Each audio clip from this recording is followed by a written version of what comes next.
नमस्कार,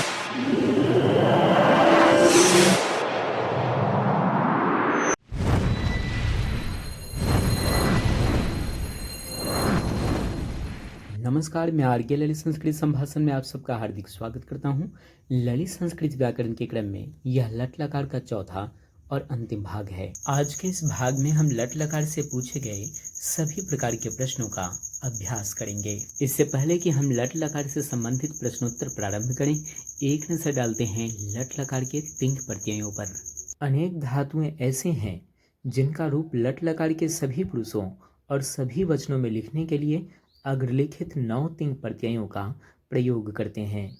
इन 9 तिंग प्रत्ययों को परस्मय पद प्रत्यय या परस्मय पदी प्रत्यय कहते हैं। प्रथम पुरुष एक वचन ति, द्विवचन तह, बहुवचन अंति, मध्यम पुरुष एक वचन सी, द्विवचन थह, बहुवचन था, उत्तम पुरुष एक वचन आमी, द्विवचन आवह, बहुवचन आमह। आप इन प्रत्ययों को तीव्रता के साथ इस प्रकार याद कर लें। ति, तह, अंति, सी, थह, था, आमी, आवह, आमह। तीतः अंति सीथः था, आमी, आवह, आमह।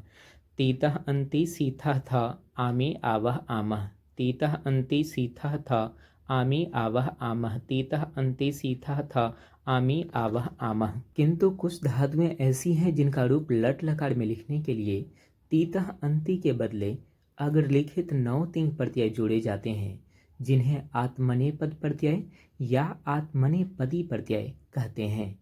प्रथम पुरुष एक वचन ते, द्विवचन एते, बहुवचन अन्ते, मध्यम पुरुष एक वचन से, द्विवचन एथे, बहुवचन द्वे, उत्तम पुरुष एक वचन ए, द्विवचन वहे, बहुवचन महे। ते, एते, अन्ते, से, एथे, द्वे, ए, वहे, महे। ते, एते, अन्ते, से, एथे, द्वे, ए, वहे, महे। ते, एते, अन्ते, से, एथे, द्वे, ए, वहे, महे। आशा है कि आप लट लकार के इन परस्मय पद और आत्मनेपद प्रत्यय को पहले ही याद कर चुके होंगे। यदि आपने अब तक नहीं याद किया है तो अवश्य याद कर लें। तो आइए अब देखते हैं कि परीक्षाओं में लट लकार से किस प्रकार के प्रश्न पूछे जाते हैं और उनके उत्तर किस प्रकार लिखे जाते हैं। प्रश्न संख्या 1, पठ धातु का रूप लट लकार प्रथम पुरुष एक वचन में क्या होगा? उत्तर पठती। प्रश्न संख्या 2, पठ धातु का रूप लट लकार मध्यम पुरुष एक वचन में क्या होगा? उत्तर पठसी। प्रश्न संख्या 1 में आप देख रहे हैं कि पठ धातु का रूप प्रथम पुरुष एक वचन में लिखना है और ऊपर के तालिका में प्रथम पुरुष एक वचन में ती लिखा गया है, अतः सही उत्तर पठती होगा। प्रश्न संख्या 2 में आप देख रहे हैं कि पठ धातु का रूप मध्यम पुरुष एक वचन में लिखना है और ऊपर के तालिका में मध्यम पुरुष एक वचन में सी लिखा गया है, अतः सही उत्तर पठसी होगा। प्रश्न संख्या 3, गम धातु का रूप लट लकार उत्तम पुरुष एक वचन में क्या होगा? उत्तर गच्छामि। प्रश्न संख्या 4, प्रच्छ धातु का रूप लट लकार प्रथम पुरुष बहुवचन में क्या होगा?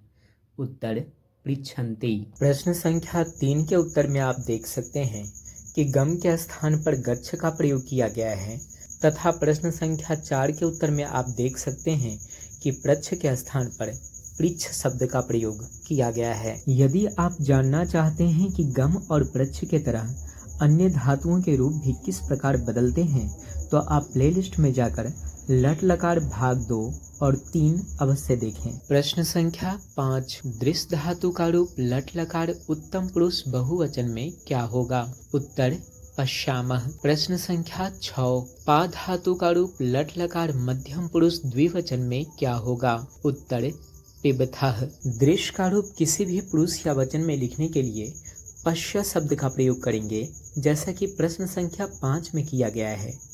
पा धातु का रूप किसी भी पुरुष या वचन में लिखने के लिए पिब शब्द का प्रयोग करेंगे, जैसा कि प्रश्न संख्या 6 में किया गया है। प्रश्न संख्या 5 में दृश्य धातु का रूप उत्तम पुरुष बहुवचन में लिखना है और तालिका में उत्तम पुरुष बहुवचन में आमः लिखा गया है, इसलिए पश्च में आमः जोड़कर पश्चामः शब्द लिखा गया है। इसी प्रकार प्रश्न संख्या 6 में पा धातु का रूप मध्यम पुरुष द्विवचन में लिखना है और ऊपर के तालिका में मध्यम पुरुष द्विवचन में थः शब्द लिखा हुआ है, इसलिए पिब में थः जोड़कर पिबथः शब्द लिखा गया है। प्रश्न संख्या 7 तिष्ठन्ति क्रिया का पुरुष और वचन बताएं। उत्तर प्रथम पुरुष बहुवचन। तिष्ठन्ति क्रिया के अंत में अंति लगा हुआ है और ऊपर के तालिका में आप देखेंगे कि अंति शब्द प्रथम पुरुष बहुवचन में लिखा हुआ है, अतः सही उत्तर प्रथम पुरुष बहुवचन होगा। प्रश्न संख्या 8 कुर्वः क्रिया का पुरुष तथा वचन बताएं। उत्तर उत्तम पुरुष द्विवचन।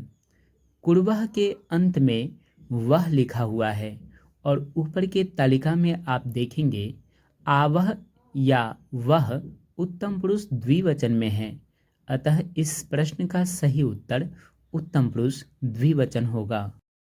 आगच्छसि क्रिया का पुरुष और वचन बताएं। उत्तर मध्यम पुरुष एकवचन।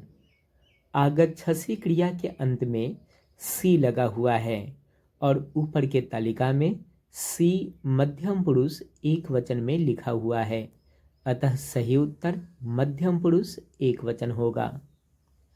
प्रश्न संख्या 8 इच्छामि क्रिया का पुरुष तथा वचन बताएं। उत्तर उत्तम पुरुष एकवचन। इच्छामि क्रिया के अंत में आमी या मी लगा हुआ है और ऊपर के तालिका में मी उत्तम पुरुष एकवचन में लिखा हुआ है, अतः सही उत्तर उत्तम पुरुष एकवचन होगा। प्रश्न संख्या 9 आगच्छसि क्रिया का मूल धातु क्या है। उत्तर आगम। आगच्छसि शब्द में सी से पहले लिखे हुए आगच्छ का मूल रूप या मूल धातु आगम होता है। प्रश्न संख्या 10 इच्छामि क्रिया का मूल धातु क्या होगा। आमी से पहले लिखे हुए इच्छ का मूल धातु या मूल रूप इश होता है, अतः सही उत्तर इश होगा। किसी क्रिया का मूल धातु जानने के लिए इसी चैनल के प्लेलिस्ट में लट लकार भाग 2 वाला वीडियो देख सकते हैं। इसी के साथ संस्कृत व्याकरण के क्रम में लट लकार का यह चौथा और अंतिम भाग समाप्त होता है। आज के लिए बस इतना ही। अगले भाग में हम लंग लकार प्रारंभ करेंगे। तब तक के लिए आर के ललित को दीजिए अनुमति। नमस्कार।